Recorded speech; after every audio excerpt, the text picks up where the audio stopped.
तमाम जो बैनर्स हैं वो हटाने के आदेश भी लगा दिए गए हैं, आदेश दे दिए गए हैं। देखिए बैनर जो है वो हट रहा है एक, और इधर का जो बैनर है वो भी हटेगा। इस वक्त हम आर ब्लॉक पर स्थित हैं और आर ब्लॉक पर आपको एक बैनर दिख रहा होगा, सामने लगाया हुआ है अगर सच में जीत चाहिए तो फिर एक निश्चय चाहिए और एक नीतीश चाहिए। कि 5 राज्यों के चुनाव के बाद से ये काफ़ी महत्वपूर्ण बैठक जो है वो माना जा रहा है। 5 राज्यों में जिस तरीके से 3 राज्यों में भाजपा की प्रचंड बहुमत से सरकार बनी, उसके बाद से कहीं ना कहीं विपक्षी दलों में ये बात ज़रूर, ये संकेत ज़रूर दे दिया था कि भाजपा को आप हल्के में नहीं ले सकते हैं। 23 जून का वो दिन जब नीतीश कुमार ने सारे विपक्षी पार्टियों को यानी कि भाजपा विरोधी दलों को एक साथ पटना न्योता दिया और इंडिया गठबंधन जो आप आज देख रहे हैं उसकी कवायद जो है उन्होंने रखी। और आज एक बड़ी बैठक दिल्ली में बुलाई गई है और दिल्ली में आज एक बड़ी बैठक हो रही है, यानी कि आज चौथी बैठक हो रही है दिल्ली में।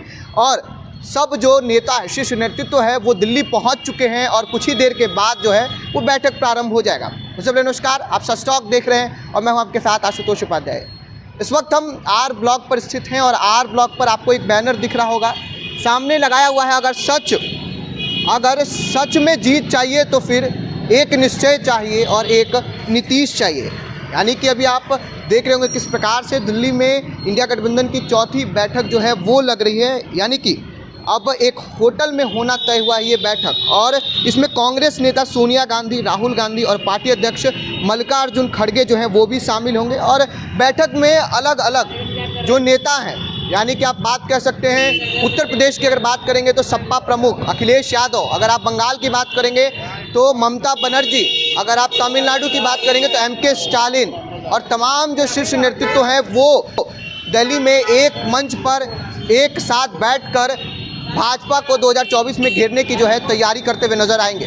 अब इस बैठक का मूल रूप ये है, बैठक का मूल मंत्र ये होगा कि किस तरीके से जो सीट शेयरिंग है और उसके बाद से पार्टी का कोऑर्डिनेटर हो या फिर सीट शेयरिंग हो, इस पर बात हो सके। क्योंकि 5 राज्यों के चुनाव के बाद से ये काफ़ी महत्वपूर्ण बैठक जो है वो माना जा रहा है। 5 राज्यों में जिस तरीके से 3 राज्यों में भाजपा की प्रचंड बहुमत से सरकार बनी, उसके बाद से कहीं ना कहीं विपक्षी दलों में ये बात ज़रूर, ये संकेत ज़रूर दे दिया था कि भाजपा को आप हल्के में नहीं ले सकते हैं। जिसके बाद से जो तमाम बैठक है वो आयोजित की गई थी। उससे पहले 6 तारीख को बैठक जो है वो दिल्ली में मल्लिकार्जुन खड़गे के आवास पर स्थित थी, लेकिन वहाँ पे बैठक कैंसिल किया गया।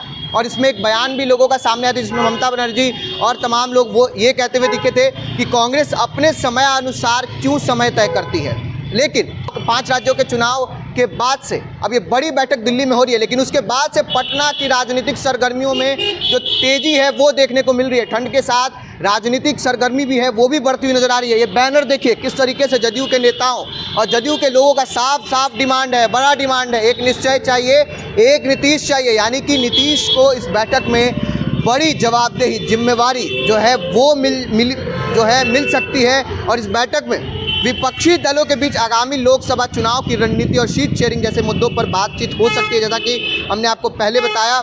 और एक सबसे बड़ी बात जो है हम आपको बता दें कि इंडिया अलायंस की तीसरी बैठक जो मुंबई में हुई थी, यानी कि 31 अगस्त और 1 सितंबर को मीटिंग में अलायंस ने 5 कमेटियों का गठन किया था। इसमें campaign committee, coordination committee, strategy committee, media, social media और रिसर्च कमेटी जो है वो शामिल थी। अब उसके बाद से बैठक में 28 विपक्षी दलों ने 5 राज्यों में हो चुके चुनाव की रणनीति तैयार की थी। लेकिन उसके बाद हमने देखा था कि किस प्रकार से रणनीति तैयार करने के बाद भी जो है वो भाजपा चुनाव जीत गई।